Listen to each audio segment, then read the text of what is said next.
This is an extremely rare male orangutan, found in the middle of the Sumatran jungle. We were really excited to see him.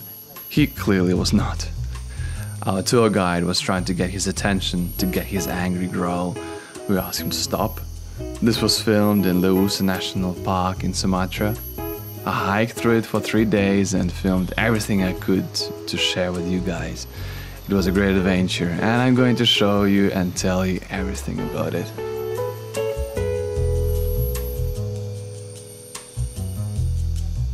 So with no further ado, let's get into the jungle and see what everyone is heading here for, the orangutans.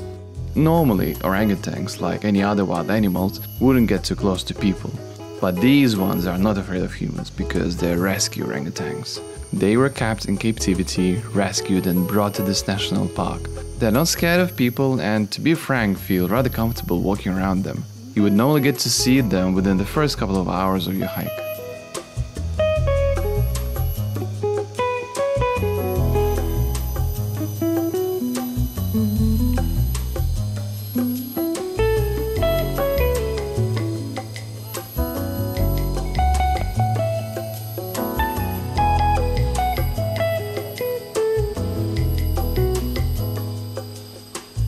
So you might be wondering, this is all great, but how do I get to see them then?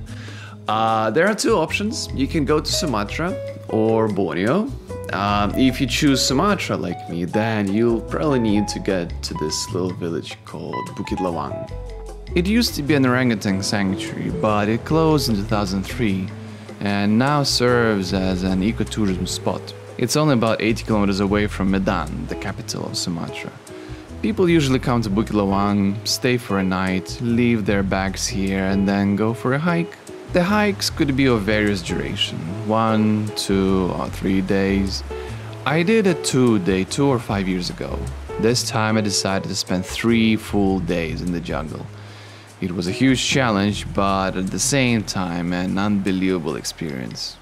The way this hike works is basically you get to this village, Bukit Lawang, then you approach the locals and you say, hey, I want to do the hike. And then they will quickly arrange it for you. This is the main business of this village, so they'll be super happy to help you and support you with that. Normally you go in a small group of around 4 to 6 people, accompanied by 2 tour guides. These guides help you, show you the way and lead you through the forest. They also carry and prepare food for you and serve as a great source of knowledge about the forest. Both times I was there, I was really lucky with the guides.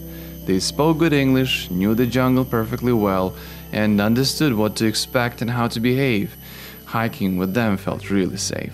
Hiking in Bukit Lawang is not just about seeing the orangutans, there's lots of other fascinating animals around. For example, there's the rare Thomas monkey, which lives exclusively in Sumatra.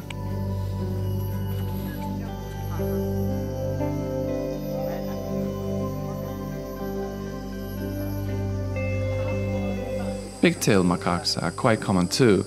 They are happy to steal your food, so please watch out for them.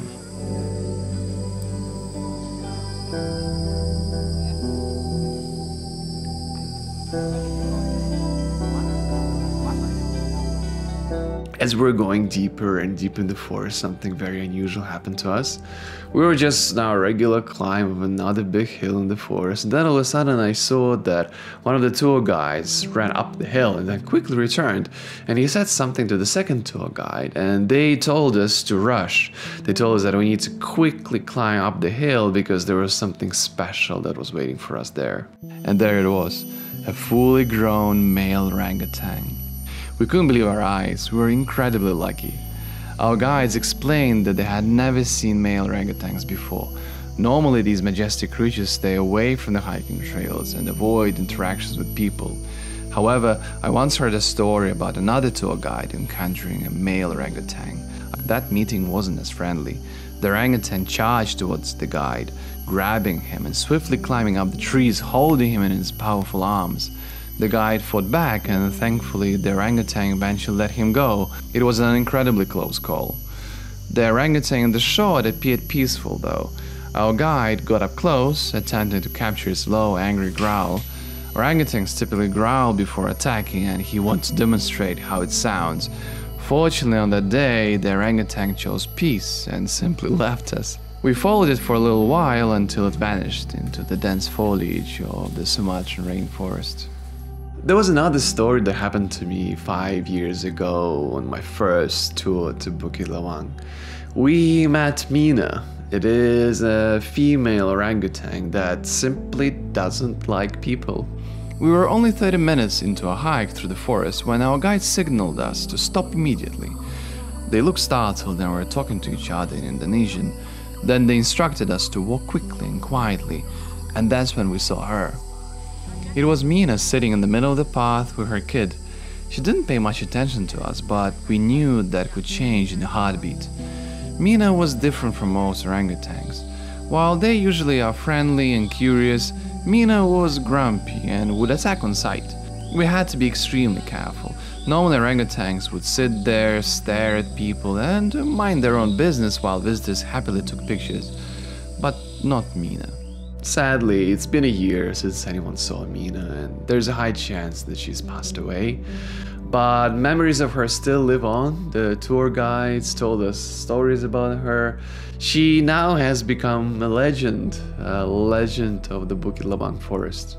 After a long day of hiking, we finally reached the station where we'd spend our first night. The camp is located by the river, and locals have built huts around the river with solid roofs.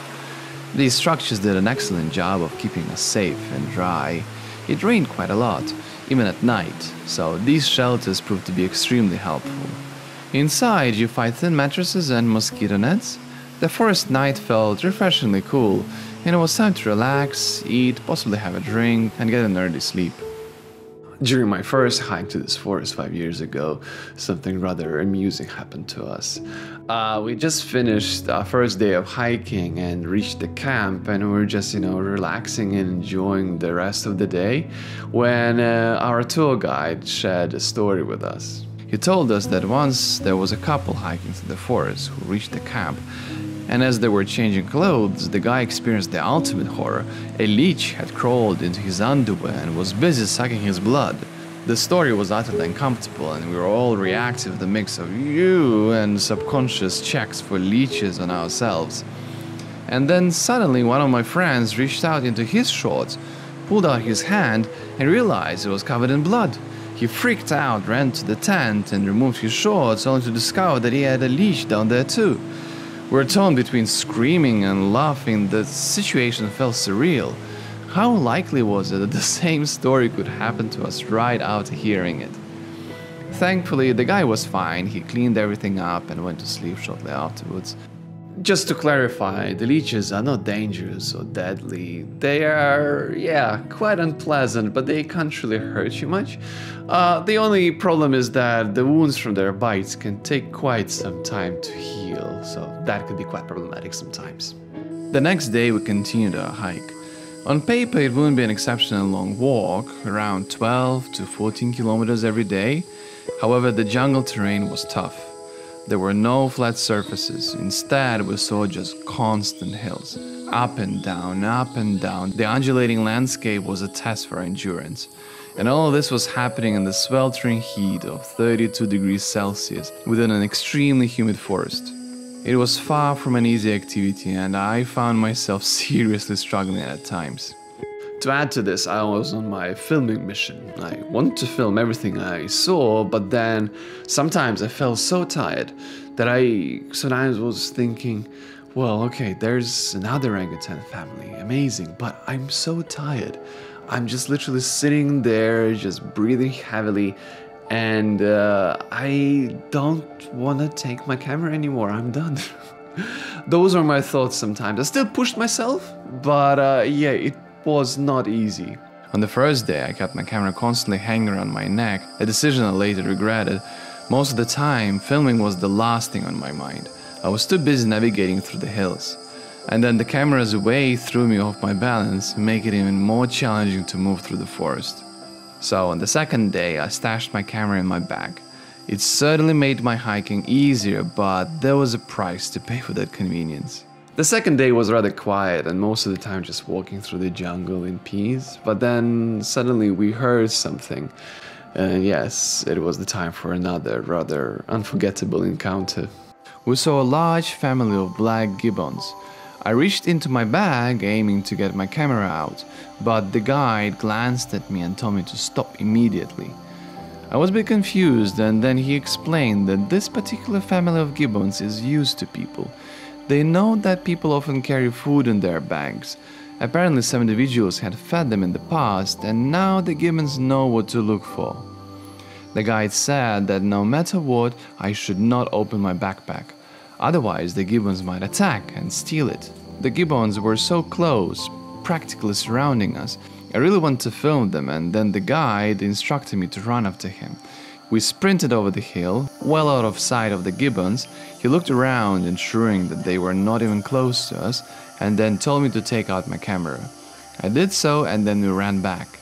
Luckily, the gibbons were still there, and I managed to capture them on film. On our way to the second base, we also encountered white gibbons. They too were simply stunning. We felt super lucky to have seen them.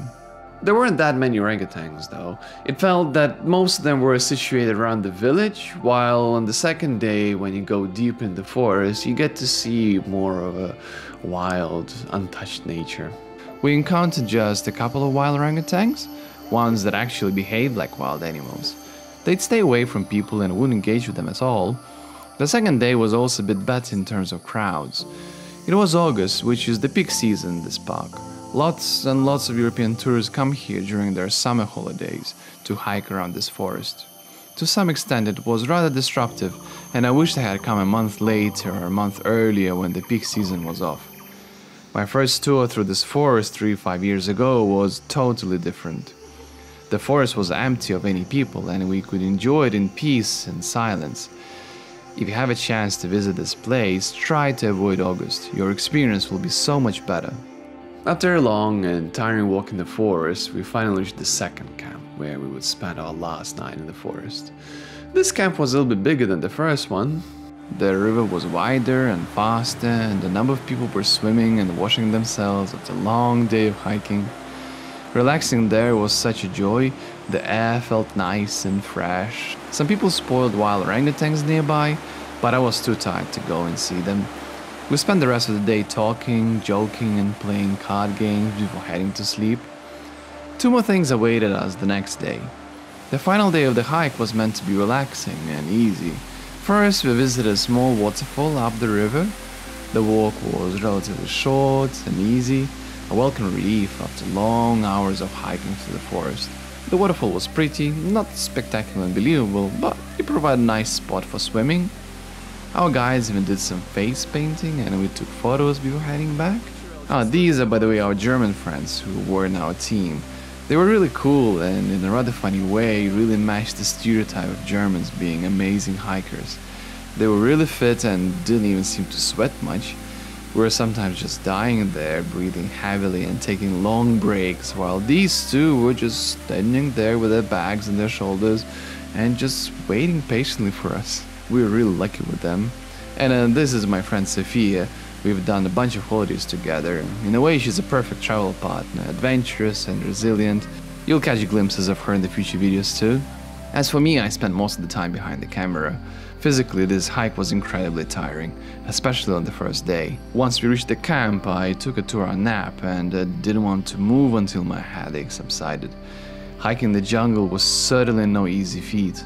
While you don't need to be incredibly prepared, the hot and humid environment combined with the hilly terrain can take a toll. Looking back, I realized I could have been better prepared if I had exercised more beforehand.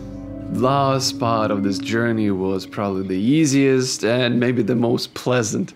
It was a speedy raft down the river back to Bukit Lawang. It was extremely fun. The journey takes about 30-40 minutes to reach the village by raft. We really enjoyed it and had a lot of fun during the ride.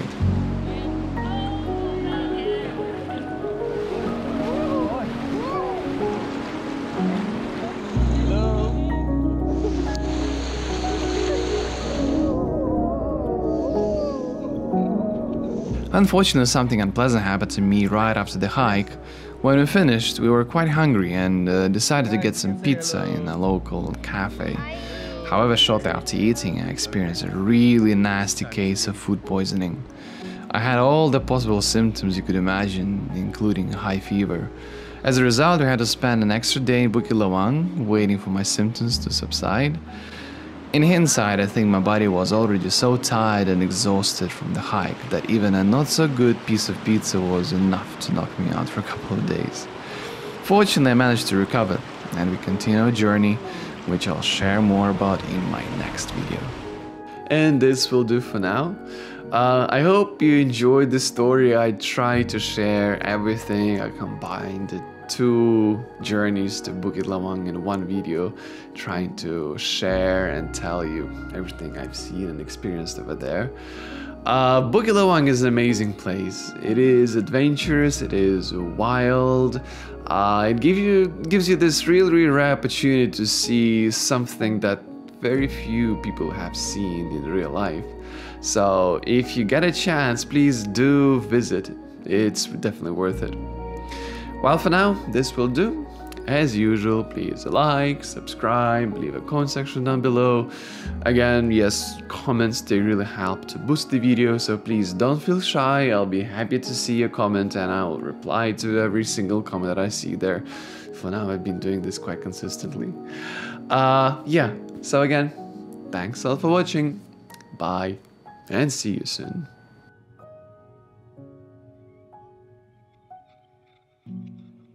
Walking in jungle, I see the animals. Walking together in Bukit Lawang, swimming together, rafting together, everything together in Bukit Lawang. Hey, jungle trek in Bukit Lawang. See the monkey, see the bird, see orangutan. Hey, jungle trek in Bukit Lawang. See the monkey, see the Mina, everybody run. Bravo!